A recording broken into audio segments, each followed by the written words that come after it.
Olá, Pebers! Está no ar mais um podcast da PebMed, o maior portal de notícias e atualizações médicas do Brasil. Essa série é um oferecimento da parceria PBHA, a união do portal com a maior instituição de ensino e pesquisa da América Latina, o Hospital de Amor, novo nome do Hospital de Câncer de Barretos. Olá, Pebers! Estamos no ar em mais um podcast da PebMed em parceria com o HA, a união entre o maior portal de notícias médicas do Brasil e a maior instituição de ensino e pesquisa da América Latina, o Hospital de Amor Barretos.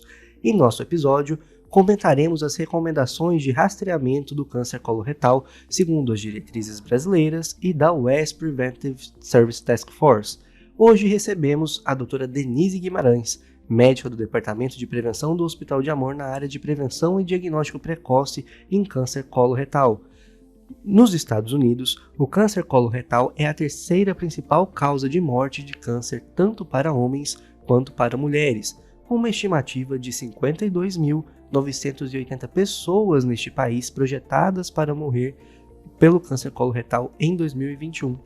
Mais comumente diagnosticado entre pessoas com idade entre 65 e 74 anos, o câncer coloretal tem incidência de 10,5% dos seus novos casos detectados entre pessoas com menos de 50 anos. A incidência de câncer coloretal, mais especificamente do adenocarcinoma em adultos de 40 a 49 anos, aumentou quase 15% de 2000 a 2002 e entre 2014 a 2016, quando a gente compara esses biênios. Já em 2016, 25,6% dos adultos elegíveis nos Estados Unidos nunca haviam sido examinados para câncer coloretal. Além disso, em 2018, 31,2% não estavam em dia com o rastreamento previsto para sua faixa etária. A recomendação da USPSTF em maio deste ano, substituiu a recomendação de 2016 sobre o rastreamento do câncer coloretal. Em 2016, a instituição recomendou o rastreamento do câncer de coloretal começando aos 50 anos e continuando até os 75 anos, com um grau de recomendação A. Por outro lado, a USPSTF concluiu que a decisão de triagem para câncer coloretal em adultos de 76 a 85 anos deve ser individual, levando em consideração a saúde geral do paciente e o histórico de triagem anterior, isso com um nível de recomendação C, e que a triagem deve ser interrompida após os 85 anos. Já na recomendação atual, embora continue sendo recomendado o rastreamento do câncer coloretal em adultos de 50 a 75 anos, com grau de recomendação A, a instituição agora recomenda oferecer o rastreamento a partir dos 45 anos, com grau de recomendação B. Como fez em 2016, a organização continua a concluir que o rastreamento em adultos de 76 a 85 anos deve ser uma decisão individual, com recomendação C, e o rastreamento deve ser interrompido após os 85 anos. Esse é o nosso tema de hoje. A gente começa a comentar agora, juntamente com a participação da doutora Denise. Seja bem-vinda, doutora Denise. Obrigada, bom dia. Bom dia a todos. No último dia 18 de maio, a gente teve uma atualização da US Preventive Task Force em relação à recomendação do rastreamento de cólon retal. A gente sabe que no ano de 2021, nos Estados Unidos, aproximadamente 52 mil mortes estão previstas para acontecer em decorrência deste agravo. Eu gostaria de começar perguntando para a senhora como é esse cenário em relação à população brasileira. Pelas estimativas do Instituto Nacional do Câncer, né, que o INCA, que está ligado ao Ministério da Saúde, em torno de 40 mil pessoas, né, vão ter o câncer coloretal no triênio 2021, 22. Isso parece que está aumentando, e a tendência é que nos próximos 20 anos isso aumente em cerca de 60%, essa incidência, se nada for feito. E qual é o impacto disso em relação à nossa saúde pública? Principalmente em relação à mortalidade e à morbidade e os custos, né, que se tem ao se diagnosticar um estágio dessa doença muito avançado. Significa quimioterapia, geralmente são pacientes que são muito avançados, são tratamento paliativo e quimioterápico, são os únicos indicados. O custo de tratamento e a mortalidade, que é muito alta. né? Assim, a incidência do câncer coloretal, apesar de ser menor do que nos países desenvolvidos, a mortalidade ela é semelhante. Então, eu acho que basicamente a preocupação é essa, né, da mortalidade e dos custos inerentes ao tratamento nos casos avançados. E no nosso cenário brasileiro, qual é o maior desafio da estruturação de um programa de rastreamento em relação ao câncer de colo retal? Eu acho que sim, o principal desafio é o tamanho do Brasil, né, e as diferenças regionais que existem no Brasil, diferenças de tratamento, da saúde, né, da verba direcionada à saúde. Eu acho que é o desafio, né? Quando se pensa num programa de rastreamento, o principal exame é a colonoscopia, né? E mesmo nos países desenvolvidos, a colonoscopia não é o teste primário na maioria dos países, porque o custo é alto, porque é um procedimento invasivo. Mas quando se pensa num teste não invasivo, num teste mais fácil, de menor custo, que, por exemplo, a pesquisa de sangue oculto nas fezes, se ela for positiva, você tem que ter o acesso à colonoscopia, né? E esse acesso à colonoscopia nem sempre é fácil, né? Então, a estruturação é muito importante em relação, né, ao que se fazer, ao diagnóstico e ao procedimento, por exemplo, da colonoscopia. Acho que é o principal desafio. E em relação às recomendações de rastreamento, qual a recomendação atual? O rastreamento pelo Ministério da Saúde é fazer a prevenção, o rastreamento entre as pessoas entre 50 e 75 anos. Isso está pelo caderno da saúde pública, né, é recomendado, né, fazer o rastreamento com a pesquisa de sangue oculto nas fezes. Certo. A gente tem nessa recomendação americana uma divisão de faixas etárias em relação ao rastreamento e um limite. Como que a gente consegue abordar isso no dia a dia em relação ao nosso paciente ali do ponto de vista prático? Até 2018, a recomendação nos Estados Unidos, na Europa, era acima de 50 anos. Em 2018 foi publicada uma recomendação pela American Cancer Society, que, baseado num estudo bonito que eles fizeram de economia, de ganhos de vida, eles viram que valia a pena você rastrear a faixa etária entre 45 e 50. O que se tem visto é que a incidência tem aumentado muito, né? Se tem visto muito nos Estados Unidos, em outros países também, que a incidência na faixa etária abaixo de 40 tem aumentado, a incidência do câncer coloretal, provavelmente por diferentes motivos. Então, quando eles fizeram um trabalho para avaliar ganhos de vida, né, nessa população com o rastreamento, eles viram que valia a pena. Então, a partir de 2018, eles começaram a tentar entender, ver se valia a pena, e os Estados Unidos, e agora a Task Force, né, que reúne várias sociedades, que não é a American Cancer Society, definiu que é recomendado, é sugerido, embora o grau de recomendação não é elevado como na faixa acima de 50 anos. Por quê? Porque a incidência do câncer coloretal, ela é maior acima de 50 anos, ela é maior acima de 65.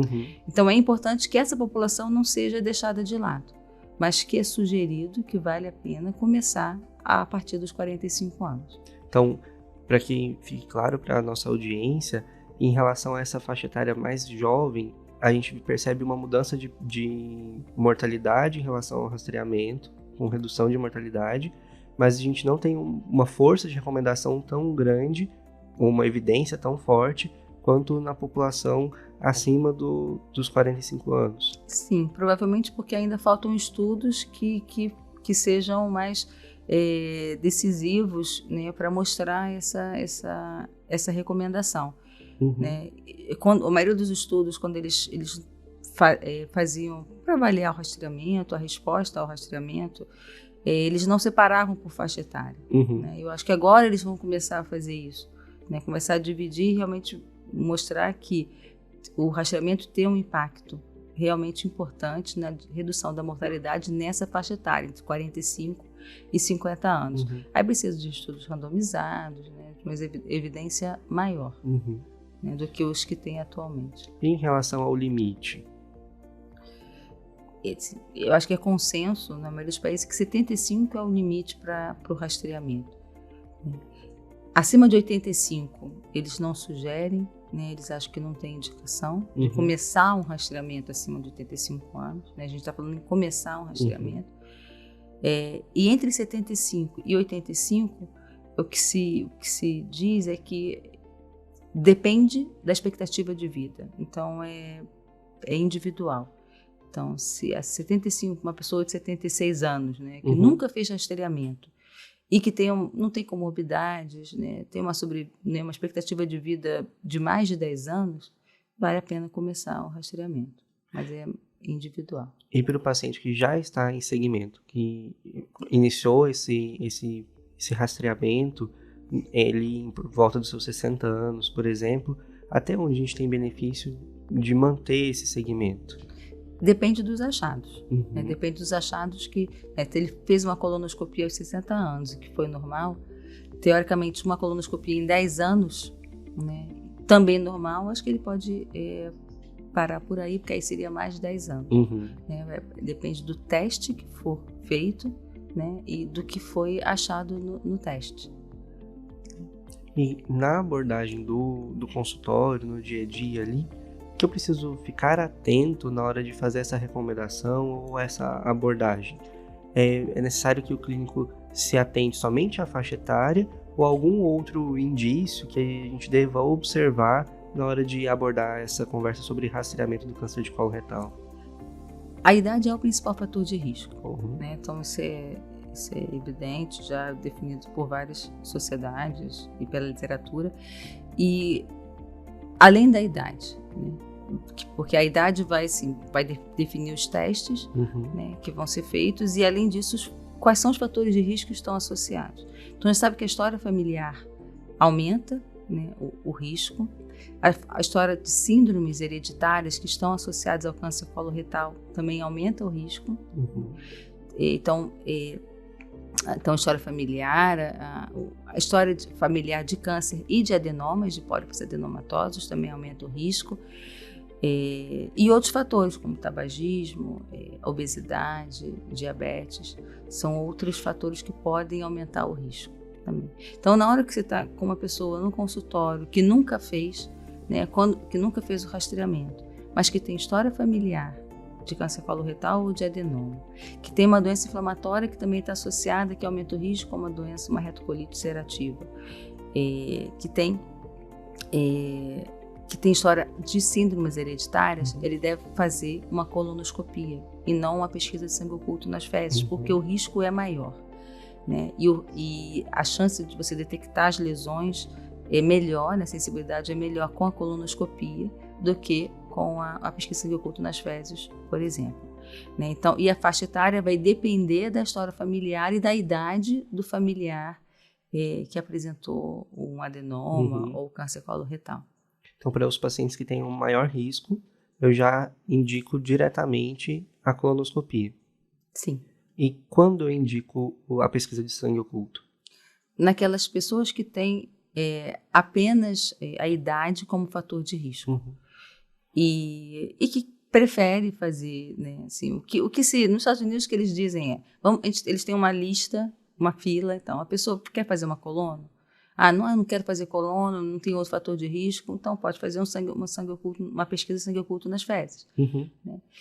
Mas aí ela tem que saber que, se for feita a pesquisa de sangue oculto nas fezes, ela tem que repetir esse teste a cada ano, se for negativo, porque é essa repetição que melhora a sensibilidade e que até iguala a sensibilidade à colonoscopia.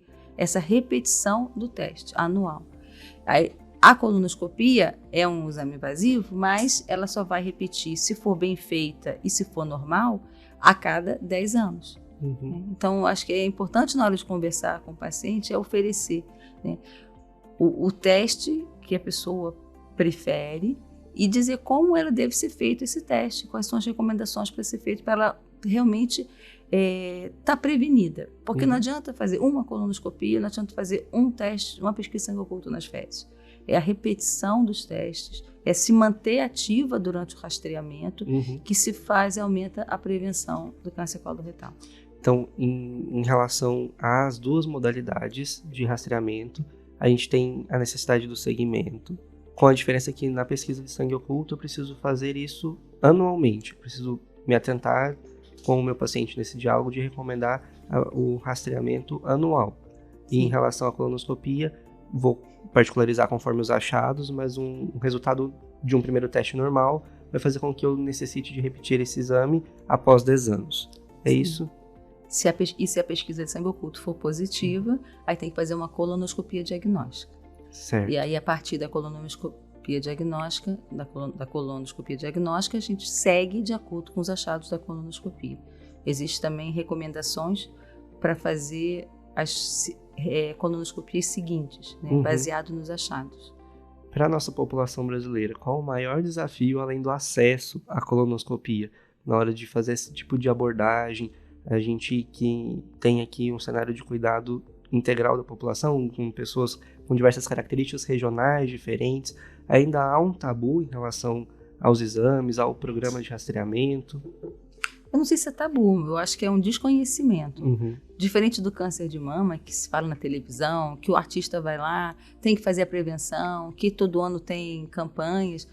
O rastreamento do câncer coloretal ainda não está divulgado e definido assim, é muito importante. Parece que o câncer coloretal ainda está como um câncer de países ricos, desenvolvidos e que não atingiu o Brasil. Eu acho que isso não está aparecendo como deve aparecer.